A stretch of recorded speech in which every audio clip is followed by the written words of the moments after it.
What is going on, everybody? Welcome back to another episode of the Heroes for Hire podcast. This is Hero or Zero. This is the show where we choose one comic book character every single week. We talk their good points and their bad points, and we just give you a bit of a rundown of everything to do with that character.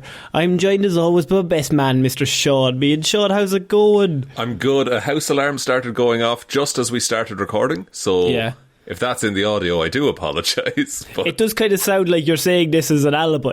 No. We all know. Actually, this is the perfect alibi. I'm right. Like you're in the house now recording this. Look, the show waits for no one, is all I'm saying. Yeah. Whatever DC character you're doing, Conor, yeah, cool. You're doing a DC character? That's new. It's funny, Shaun. So you probably don't know, but the structure of the show is I normally do DC characters, you normally do Marvel characters. I thought we were just hanging out as friends. Well, we can do that either, but I don't know what content. What do you want to talk about? I mean, DC characters. How are the murders going?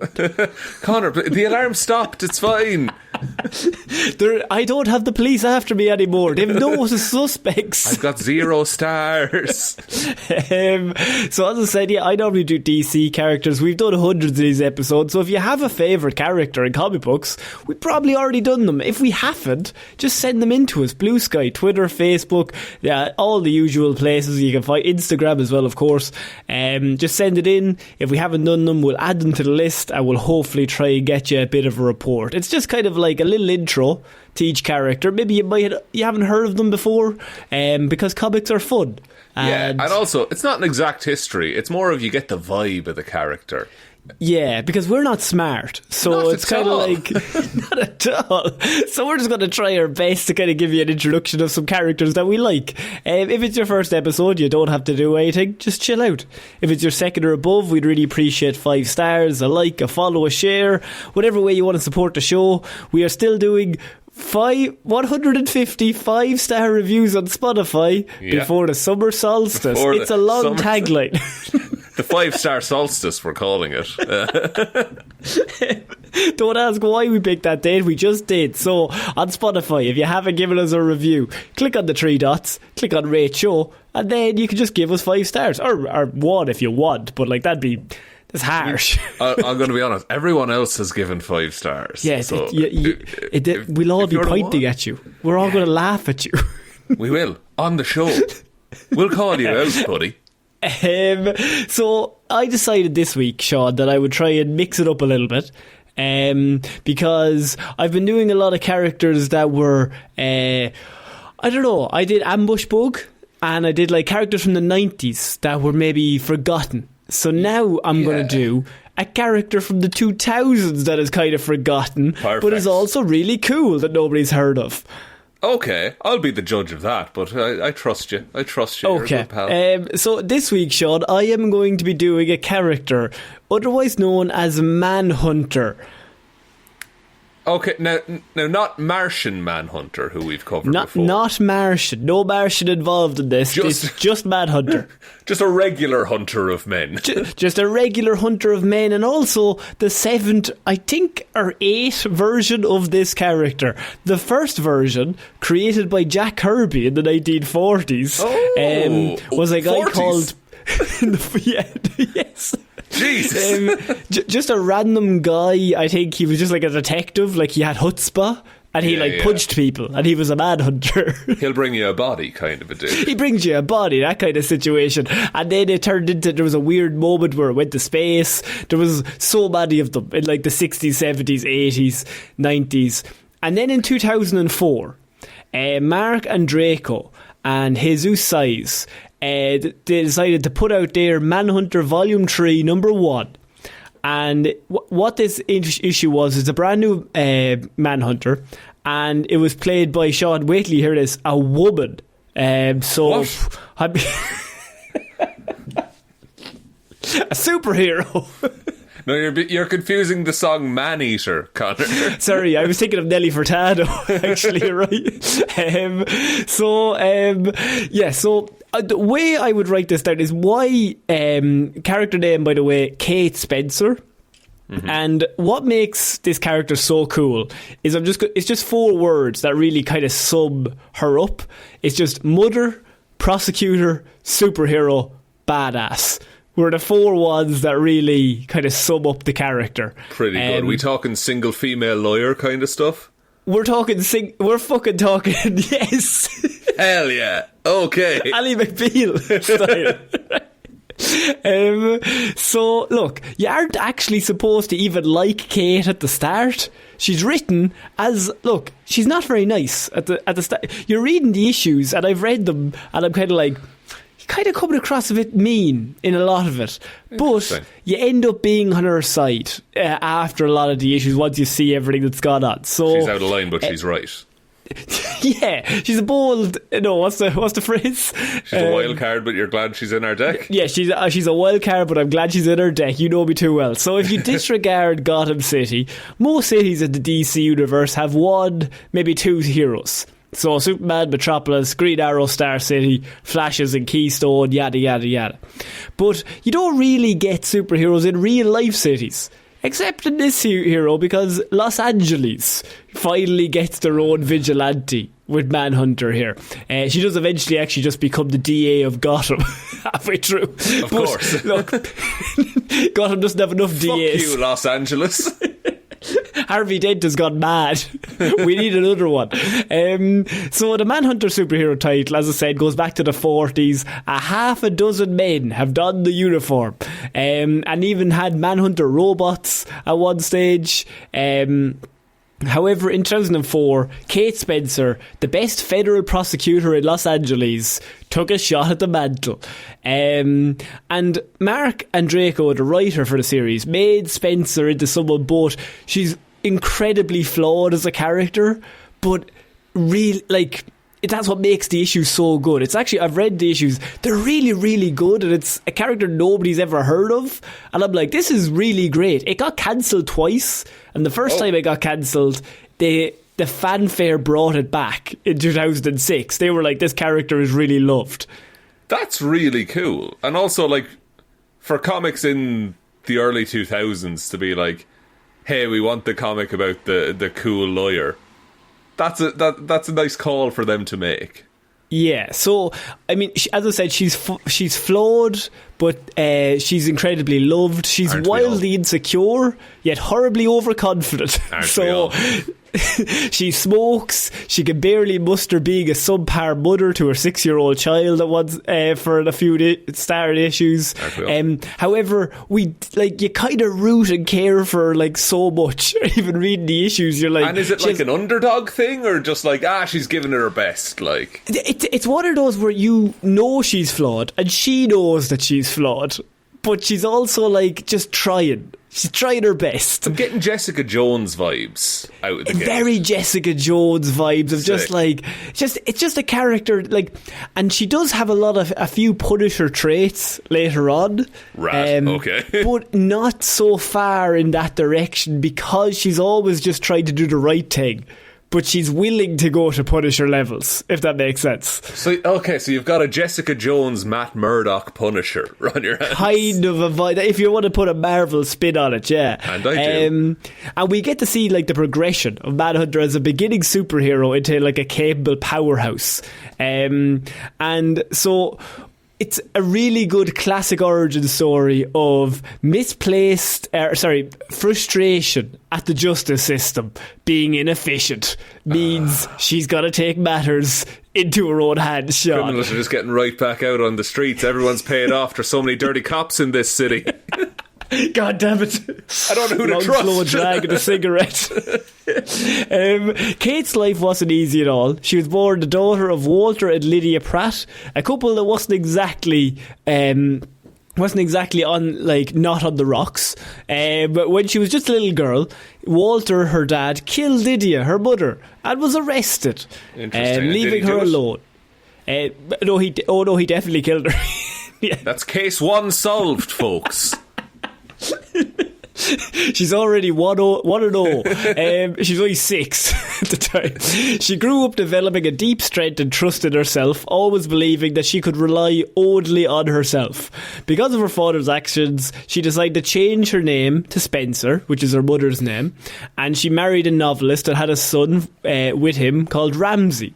She then decided to become a lawyer so that she could bring justice in situations like the one that occurred to her as a child. Look, it's the classic superhero trend. It's almost, if both parents had died, it's a healthy Batman origin. It's a healthy Batman Daredevil vibe, yeah. Yeah. She wants to become a lawyer to help as well.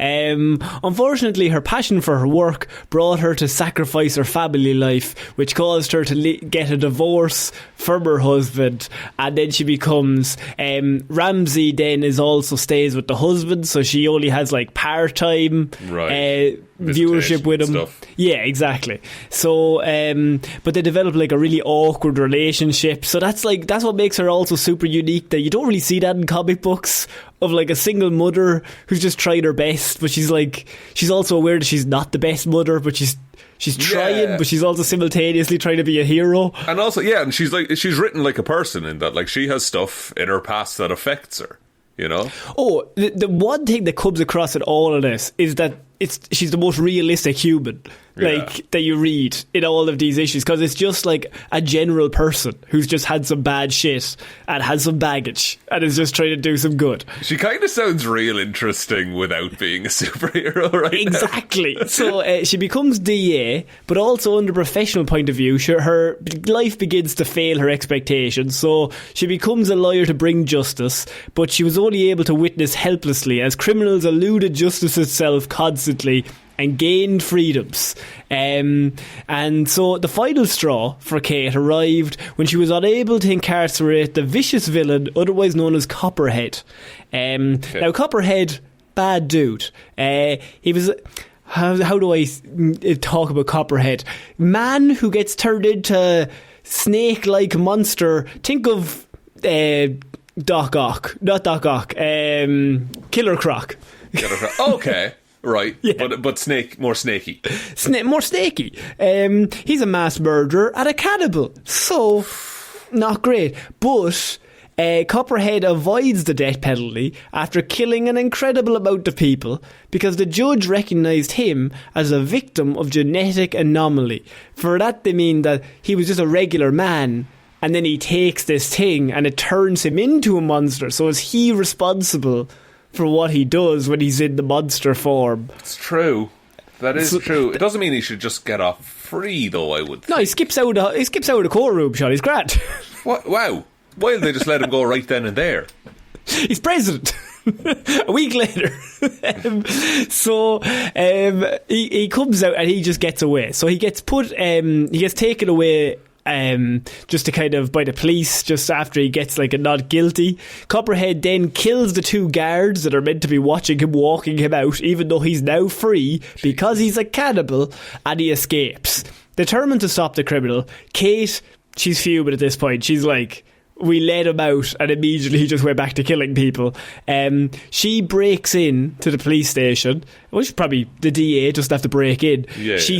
She then steals some equipment from the evidence room, maybe a costume, Sean, that she kind of puts on using several different things from several different places. Love a piece together costume. That's fantastic.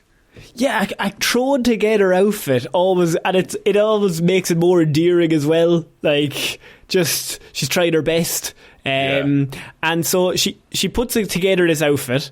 And this marks the first time that she ever actually fought crime. The battle goes as you expect. She's quite athletic. She has a martial art background, but she gets the shit kicked out of her most of the time. Of course. And she gets away with it because it's a really cool panel where they fall into the sewer and Copperhead is like about to jump on her, but she has a stick that's like electrified, and of course they're in the sewer, shot, so she sticks it in the water and it electrocutes them. And that's water. how the old shock water move, and that's how she wins. But you don't. What changes it though is so he never kills again, Sean. She kills him.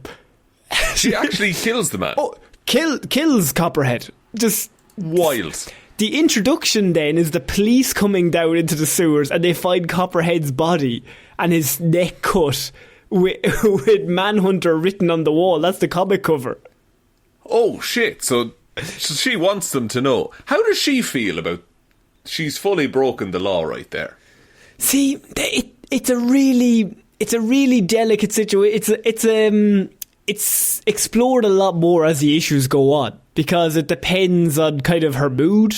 So this was the solution Kate found for not being able to punish all the criminals she prosecuted, so she created the masked identity so they got the punishment that she felt that they deserved. So you can see where the Punisher vibes are coming in here. Right. So the quick explanation to her stolen equipment: she has gauntlets that are the same ones that were worn by Azrael when he paraded around Gotham as Batman. And the uniform then comes... She has a uniform that comes from a member of a team called the Dark Stars, which is a group of alien policemen. It's just a cool suit. Gives her super strength, super speed, that kind of. Not like, I wouldn't say Steve Rogers levels, but it enhances what she has. Yeah. So it's like she's stronger than a regular human at that point. Yeah, and then she has a big staff that shoots electricity. So I mean, pretty good. She's not the Punisher though. As a district attorney, she's more than willing to give the system a chance to work. But as someone on the inside, she can only stand by for so long before she feels compelled to intervene. So this is one of the many reasons why she's so good. She's not your cliche, no mercy, kill 'em all anti-hero. But she's also not the Girl Scout or Boy Scout, I won't kill, I'm gonna just try and change them kind of vibe. She's in the middle. She's walking a tightrope there. She is further onto the side of Punisher than anyone else. Yes. Though. She rides a very believable line in the world of like a fictional vigilante. So it's very hard, especially for writers, like it can be sometimes very hard to like balance that, and I think they do a really good job in these issues of like, because you can send her one way too far or the other way too far, and then she's not as interesting. I imagine there's a moment in a story where she like kills for personal reasons, not because it's the law or whatever. So we find the disturbing charm of the series of Manhunter is like, we like Kate despite all of her flaws. So she handles all of her flaws with like sarcasm a lot of the time. It's just mostly she's just making sarcastic comments. And even though we know the violence is wrong, we also know that like she's not Superman, she's not Batman, she's just doing what she thinks is right. It's a nice scale to put her up against as well, because if Superman decides to take justice into his own hands, nothing's a threat. But she's a bit stronger and a bit faster, but also she's going up against snake people. And it's never really explained how much training she has. I assume none. And the suit is kind of carrying her a lot for the first few issues. Like you see her like fail a lot in those first few fights. Yeah. Like at one stage, like she goes to like swing between buildings and realizes that she doesn't actually have a grappling gun, and then she just like falls and she like slams into a car. I'm kind of reminded of that bit in Mask of the Phantasm, like Batman's first night out. It's basically Batman's first night out with Mask of the Phantasm for the first few issues, where she's like figuring out what's going on. Yeah, she's like up against it. So in order to continue her crusade and to be able to face superhuman opponents, Kate started to blackmail a guy called Dylan Battles, who was a criminal in the Witness Protection Program. So now she's blackmailing people in the Witness Protection Program to manufacture weapons and equipment for her. She's really blurring the lines, though. That's what I mean. Because that's someone who's trying to like just live a normal life, and she's dragging him into this wild caper. She forces him to build an armour for her and some weapons that she could use when hunting down the villains. Yeah, you can't be forcing people if you're a hero. Well, she says pretty please, and he says no, and then she says fucking do it, I'll break your legs. I'll unveil your identity to the people you ratted out. How about that? I'm going to rip both your arms off and beat you to death with them. So they're your options. I'd start building some gauntlets. Well, it's your choice, really. The greatest challenge for Manhunter arrives, however, when her father, Walter Pratt, developed superpowers and escapes from prison. Of course, you knew the father was always coming back as the big bad. No, I thought we were done with him, to be honest. Yeah, just kills the mother, leaves. Never seen again. He tries to kill both her and the grandson Ramsay, and Kate has to overcome her fear of him in order to protect her son. And after the fight, she starts investigating on her own family, and she actually becomes to believe that she might be the granddaughter of the Atom, the original Atom, Al Pratt, a member of the Justice Society of America. But then she realises that Al Pratt is not related to her, but she does have a super-powered lineage, because her dad is Arnold Monroe, who's another legendary superhero known as the Iron Monroe, who we haven't covered. But does mean that there's like a meta gene in her lineage, but it just skipped her. Wild, but she still became a hero anyway. Exactly. And she uses that as one more reason to, like, it reassures her, like, kind of legacy to be like, I'm doing the right thing. Yeah. Like, this is the family business, you know. You do actually, at one page, the son Ramsay does actually gain powers as well. Start showing powers, so then it just skips her, or it only works in the males in the family bloodline or whatever. Yeah, it's never explained either way. She might just got unlucky that just skipped her. Eventually Spencer moves to Gotham City, probably because the dozen or so superheroes currently patrolling the city still can't really solve all the crimes, so she's like, I'm gonna do it. Right? I'm the one that's gonna really take down the Joker. But I'll do it legally.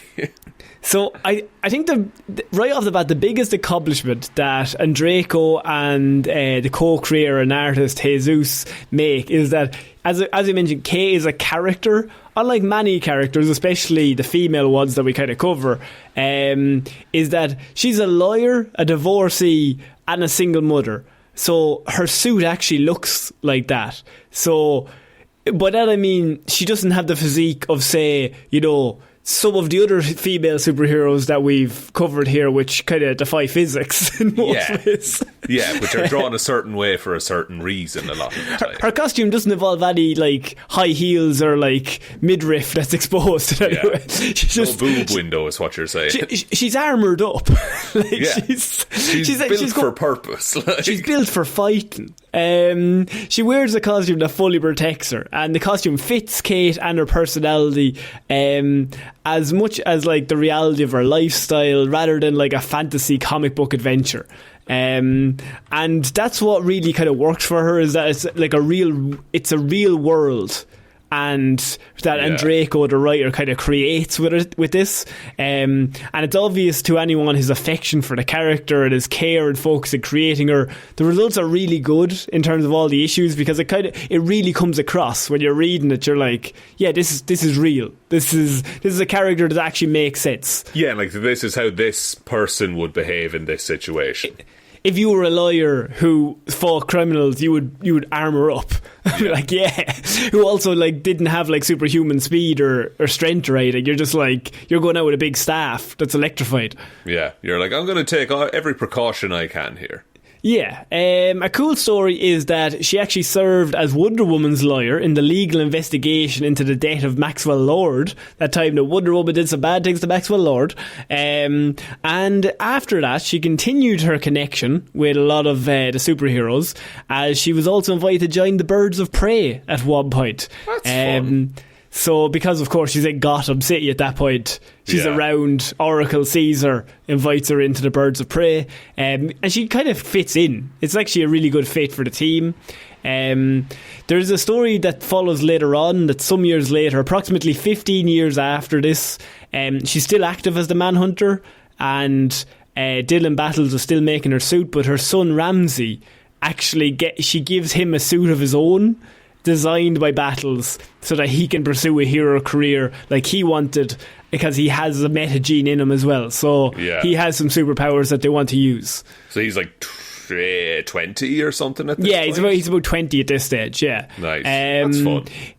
So it's true. The true draw really for this whole comic run. So it's like 2004, and then the New 52 came along, and she was killed off. Not killed off, but like just never seen again. Yeah. So it's like 04.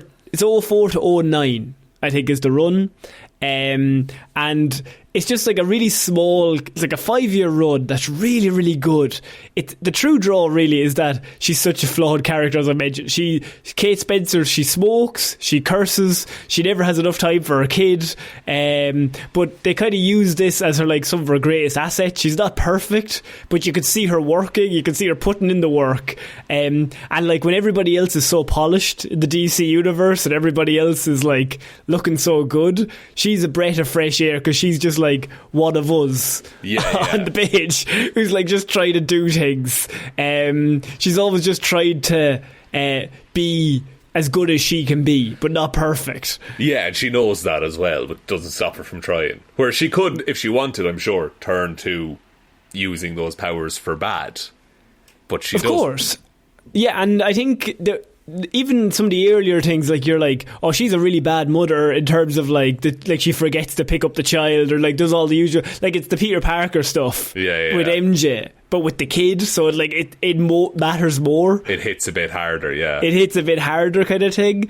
And I was like, oh, I'm late, or oh, I forgot all about whatever you had on, I was off doing some, and you're just like, oh, come on, that's bad form. But simultaneously, then as the issues go on, you see her like improving, and she actually like gets better as it goes on, of like making time for all.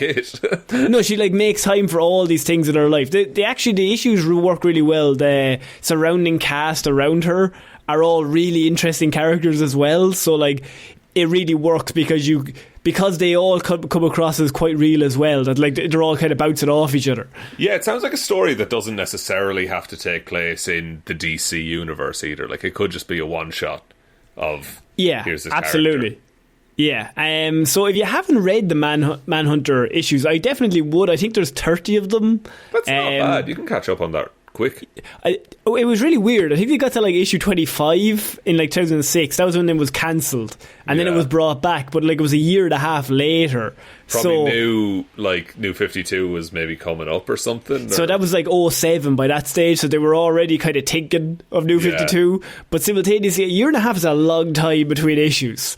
So like whatever momentum you had is now gone, and you got to kind of start again. So they got like 4 more issues out of it that way. And each one was even like, they released 27, and then like 3 months later they released 28, and then maybe another 4 months, 29. It's for dedicated fans who are like, I want to see how this ends. Yeah, but the momentum was gone at that point, because I think the sales had kind of dropped off. So in terms of powers and abilities, espionage, martial arts, law, stick fighting, if that's a thing. The equipment she has is the Dark Star Exo mantle, which is the suit that she wears.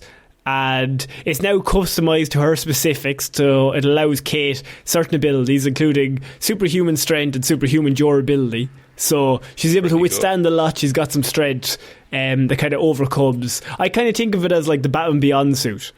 Like it makes up for anything you don't have purely from training. It just like evens the playing field a little bit. Yeah, she's got clawed gauntlets, which is pretty good. So that's the Azrael gauntlets, which always look cool.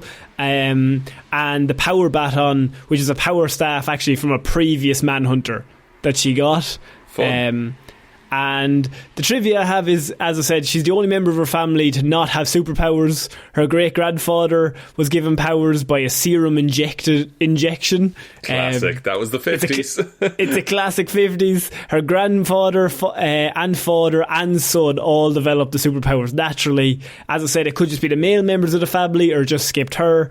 And through her grandmother, Sandra Knight, she's actually third cousins with Ted Knight, who is Starman. If you remember, we covered the Knight family and Starman, who's also a really cool character. That's really fun. I like dumb little connections like that. Yeah, Jack Knight, who we covered a few weeks ago. I think it was like maybe 2 months ago. He's also a really interesting, cool character from like the late 90s. So and like super realistically written and believable. Yeah. That's fun. So that is my report on Manhunter, Shaun. Conor, very good. You're nailing the reports recently. I'm trying my best. Would you like me to take us out? Yeah, sure, why not? Thank you everyone for listening to this episode of Hero or Zero. We will be back on Monday with the Heroes for Hire podcast, and next Friday with another episode of Hero or Zero. Big thank you to everyone over on Patreon. That's patreon.com/Heroes for Hire podcast. Link to that is in the description. Everyone who helps us out over there is absolutely amazing. They help us keep making the show, and we couldn't do it without them. There is also the merch store, heroesforhire.ie/shop. Twitter is @HeroesForHirePod, the 4 is the number 4. Facebook is Detective Divilment's discussion group. Instagram is Heroes for Hire podcast. And the best way to ever help out the show is to tell one human being that we exist. Just a one, please. I think that's about it, Conor. I think so. So I've been Conor Lawler. I've been Shaun Lynn. And we shall see you all next week, guys. Bye. Bye.